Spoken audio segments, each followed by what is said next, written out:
अवसान माता की कथा। एक गांव था। वहाँ एक पंडिताइन रहते थे। पंडिताइन के 3 बेटे थे। पंडिताइन ने तीनों बेटों की शादी कर दी। पंडिताइन के यहाँ 3 बहुएं आ गई। सारी बहुएं सुबह सुबह सजती संवरती थी, भगवान की पूजा करती थी। सब कुछ अच्छे से चल रहा था। एक दिन छोटी वाली बहू कही कि माता जी, मुझे अवसान माता की पूजा करनी है। तो पंडिताइन ने कहा कि कर लो बहू, इसमें क्या बात है। तो पंडिताइन को टाइम नहीं देते थे और सब बहू अपने अपने पति के साथ घूमना टहलना करती थी। पंडिताइन भी ये सब चाहती थी, लेकिन पंडित को ये सब नहीं अच्छा लगता था कि मतलब अब बेटे बहू सब हो गए, हम इनको कहाँ घुमाएं टहलाएं। और पंडित अपने समय में इनको बहुत टहलाते घुमाते थे, वही पंडिताइन की आदत पड़ी थी। पंडिताइन जैसे अपने बहुओं को देखती थी उसी तरह अपना भी रहती थी। पंडित कहते थे, देखो पंडिताइन, अब हम लोग का एक समय हो गया है, अब बहुओं की कॉपी करोगी तो कैसे होगा। पंडिताइन कहती थी, अरे पंडित, ऐसा कुछ नहीं है समय में। देखिए वही बहू बेटे कितने प्यार से रहते हैं, आप तो हमको समय ही नहीं देते। पंडित कहते थे, अगर समय नहीं क्या देते, सारा दिन रात तो यहीं घर में रहते हैं। हाँ, कहीं जाना हुआ कथा उथा सुनाने चले जाते हैं और सारा दिन तो पास में ही रहते हैं। लेकिन पंडिताइन कही, ऐसे नहीं जैसे बहू बेटे रहते हैं। इसी हिसाब से पंडिताइन में हमेशा लड़ना झगड़ना शुरू रहता था। एक दिन पंडिताइन अपनी बहुओं को देख रही थी कि जैसे सुबह वो लोग नहाई धोई, पूजा की, तैयार हुई, वैसे अपना भी सब कुछ करने लगी। अपनी छोटी बहू के पास गई, कहीं बहू ये क्या कैसे की हो। तो बहू ने कहा, मम्मी ये हमारा सजने का सामान है, इसी से हम तैयार हुए हैं, कहीं आज हमको भी सजा दो। तो बहू कही, आप सजेंगी? कहीं हाँ, काहे हम नहीं सज सकते क्या? बहू कही, नहीं नहीं मम्मी, ऐसा नहीं है। बहू ने पंडिताइन को सजा दिया। पंडिताइन जान गई पंडित का आने का टाइम हुआ है, तो क्या की, कमरे में जाके बैठ गई। और पंडित आए, बहू से पूछे कि आज अम्मा कहाँ हैं। तो बहू ने कही, मम्मी कमरे में ही है। तो पंडित गए कमरे में, कहें पंडिताइन पंडिताइन, पंडिताइन बोल ही नहीं रही थी। तो फिर पंडित आगे बढ़े, देखे पंडिताइन को, तो पंडित डर गए और भगे बाहर। कहे, पता नहीं कौन चुड़ैल कमरे में आके बैठ गई है, बहुत मुंह में लाल लाल पता नहीं क्या लगा है। तो छोटी बहू हंस के बोली, अरे पिताजी, वो माता जी हैं, आज मेरे पास आई थी, कहें कि हमको अच्छे से तैयार कर दो, तुम्हारे बाबूजी हमको टाइम नहीं देते हैं, तो इसीलिए हम उनको तैयार कर दिए।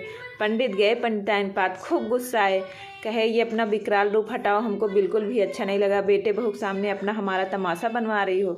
तो पंडिताइन कही, हम तो इसलिए तैयार हुए कि देखे बहू तैयार रहती है, बेटे लोग टाइम देते हैं, वहीं पास में रहते हैं, बोलते हैं, हंसते हैं, बतियाते हैं, आप वैसे नहीं करते, इसीलिए हम ऐसा कर लिए।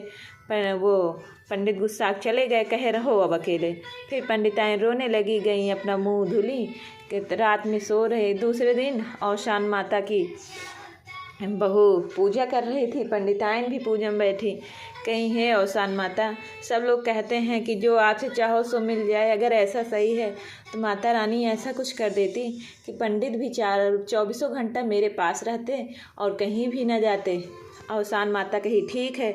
रात में ही पंडिताइन खाना पीना खा के अच्छे सोई और सुबह होते ही उनको फालिज मार दिया, लकवा जिसको कहते हैं। भाई देख रही हैं लेकिन बोल ही नहीं पा रही हैं, चल ही नहीं पा रही हैं, बस सब कुछ देख ले रही हैं। पंडित आए, कहे, आज पंडिताइन उठी नहीं, गए देख रहे हैं पंडिताइन बस देख रही हैं, ना बोल पा रही हैं, ना चल पा रही हैं, ना बैठ पा रही हैं।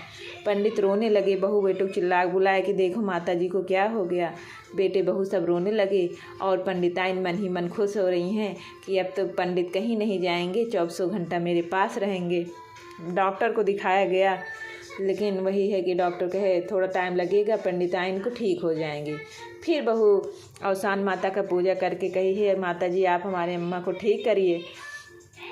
तो इनको थोड़ा थोड़ा मतलब आराम होने लगा, लेकिन टाइम लगने लगा। पंडित सोचने लगी पता नहीं कैसे एकदम ठीक थी, क्या हो गया, और पंडिताइन खूब खुश होने लगी। एक दिन पंडित इनकी सेवा कर रहे थे, करते करते रोने लगे। कहे, पता नहीं कौन की जन्म से कमाई है कि बताओ एकदम ठीक है, बुढ़ापा के शरीर है और 2 पैसे कमाने जाएं कि यहाँ 24 घंटा तुम्हारे पास रहें, बहू बेटों के सामने हाथ फैलाएं, तब हमारा जीव क्या चले। यही कह के पंडिताइन के सामने रोने लगे। पंडिताइन को बहुत गंदा लगा कि आज हमारी इस कदर से पंडित हमारे रोते नहीं थे, आज इस वजह से पंडित रोने लगे।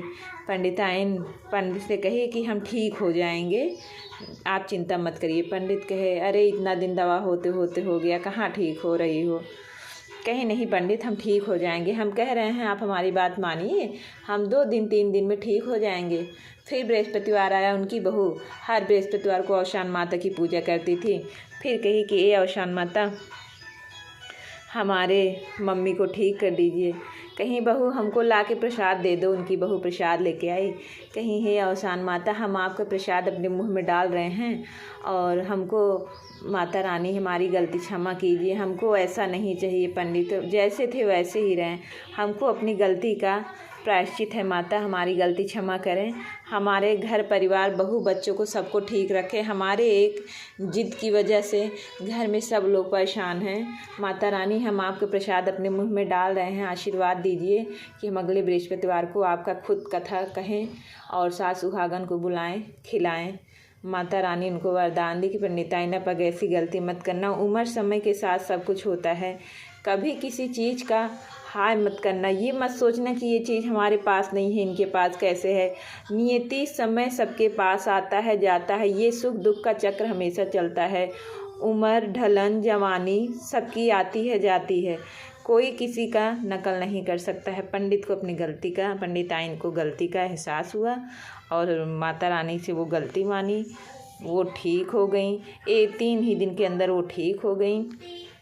फिर बृहस्पतिवार आया, वो औशान माता की दुर्दुरिया की, सास सुहागन को लाई, सबको खिलाएं। जिस तरह उनको अपनी गलती का एहसास हुआ और औशान माता उनको खुश की, परिवार को खुश रखी, उनका गलती माफ़ की, वैसे माता रानी सबके साथ हो, सबके साथ करें और सबको ऐसा ना हो कि एक दूसरे को देख के कोई जलन हो, ईर्ष्या हो। अपनी अपनी इच्छाओं के हिसाब से चलें, किसी दूसरे को देख के हाय ना करें। बोलो औशान मैया की जय।